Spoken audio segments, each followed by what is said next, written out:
চাওঁ আৰু একবাৰ নাচি দিয়া নাচা আৰু একবাৰ বন্ধু বান্ধৱীসকল নতুন বছৰৰ শুভেচ্ছাৰে আজিৰ ভিডিঅ'টো আপোনালোকলৈ আগবঢ়াইছোঁ। কেইদিনমান দেৰি হৈ গ'ল কাৰণ এনেকুৱা এটা নতুন ক্ৰিয়েটিভ একো হোৱাই নাই যে আপোনালোকক ভিডিঅ' কৰি দেখুৱাম, কাৰণ এজ ইউজুৱেল ডে'বোৰ চলি আছে আৰু ইমানেই ব্যস্ততা ভৰা দিনবোৰ চলি আছে যে একো নতুন চেলিব্ৰেশ্যন, কাৰণ ল'ৰা মেট্ৰিক দিব আপোনালোকে গমেই পাইছে আৰু এইফালে দীপাৰ এতিয়া 8 মাহ কমপ্লিটেই হ'ব আৰু তো এইবিলাকতে অকণ ব্যস্ত হৈ থকা গৈছে, যাৰ কাৰণে আমাৰ একদমেই মানে নিউ চেলিব্ৰেশ্যন হোৱা নাই আৰু নতুন বছৰৰ আৰম্ভণিতে যিবোৰ খবৰ পাইছোঁ সেইবোৰো মনবোৰ অকণমান বেয়াই লগাইছে বাৰু।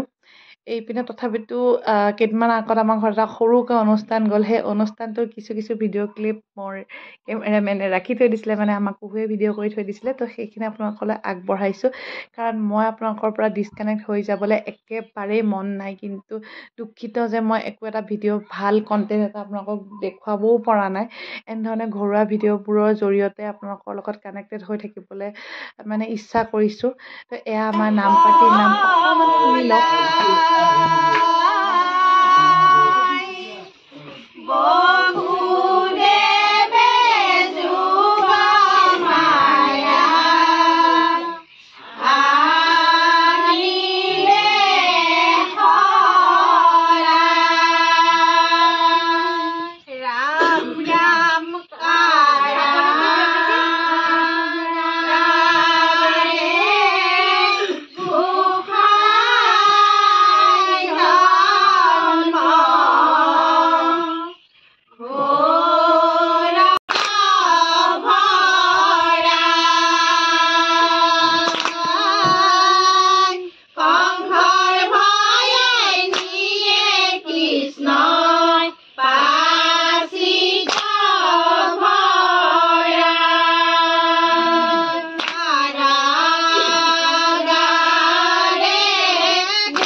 জনম ললি বাছা কলিয়া কানা মহাপাপী কংস জানো ৰাখি বজি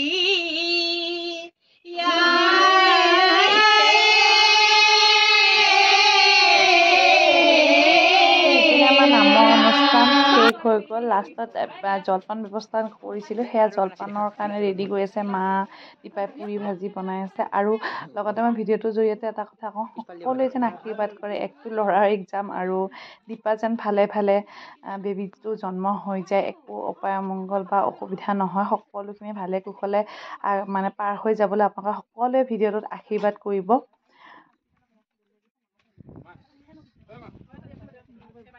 নতুন দিনত নতুন কিছুমান কাম কৰিম বুলি পৰিকল্পনা হাতত লৈ থৈ দিছোঁ, কিন্তু এটলিষ্ট মানে 2 মাহ পাৰ হৈ যাবলৈ দিছোঁ। কিহৰ কাৰণে? ল'ৰাৰ মেট্ৰিকটো পাৰ হৈ যাওক। এনেকুৱা সময়ত যদি মই ঘূৰি থাকোঁ বা কিছুমান হেৰিয়াত বাহিৰত গুচি যাওঁ, তাৰো অকণমান মনবোৰ বেয়া হৈ যায়। সেইটো কাৰণে মই বিশেষ ওলাই গৈ ভিডিঅ' বনাব পৰা নাই। তাৰ কাৰণে মোৰো মনটো অকণমান বেয়া লাগি আছে, কিন্তু যি কি নহওক ন, সেইখিনিতো কৰিবই লাগিব। ল'ৰা ছোৱালীক যদি এইখিনি সময়ত এৰি দিয়া যায়, সিহঁতৰো পঢ়িবলৈ মন নোযোৱা হৈ যায়। তো সেইটো কাৰণে এইবাৰ ক'তো তেনেকৈ নিউ ইয়েৰ বুলিও বাহিৰত যোৱা হোৱা নাই বা একো মানে তেনেকুৱা ধৰণৰ, ঘৰতে যিখিনি পাইছোঁ সৰু সুৰা চেলিব্ৰেশ্যন কৰিছোঁ আৰু আপোনালোকৰ লগত শ্বেয়াৰ কৰি আপোনালোকৰ লগত এটা কানেকশ্যন ৰাখিব বিচাৰিছোঁ। কাৰণ আপোনালোকে যিমানখিনি মৰম দিছে মানে সেই মৰমৰ পৰা মই আঁতৰি আহিবলৈ মানে কেতিয়াও বিচৰা নাই আৰু সেইটো কাৰণে যিহেতুকে আপোনাৰ মোৰ কানেকশ্যনটো সদায় এটা ভিডিঅ'ৰ মাধ্যমেৰে হৈ আছে আমাৰ পৰিয়ালৰ লগত যিখিনি মানে কানেকশ্যন হৈছে সেইখিনি গোটেই এই ছ'চিয়েল মিডিয়া প্লেটফৰ্মৰ পৰাই হৈ আছে তো এনেধৰণে সৰু সুৰা ঘৰুৱা ব্লগৰ জৰিয়তে আপোনালোকৰ লগত মই জড়িত হৈ থাকিব বিচাৰিছোঁ ৰাইজে বহুত মৰম দিব বুলি আশা কৰিলোঁ আৰু অতি সোনকালে আপোনালোকৰ কাৰণে সুন্দৰ সুন্দৰ ভিডিঅ' লৈ আহিম লাষ্টত আৰু এইবোৰেই মানে আপোনালোকৰ পৰা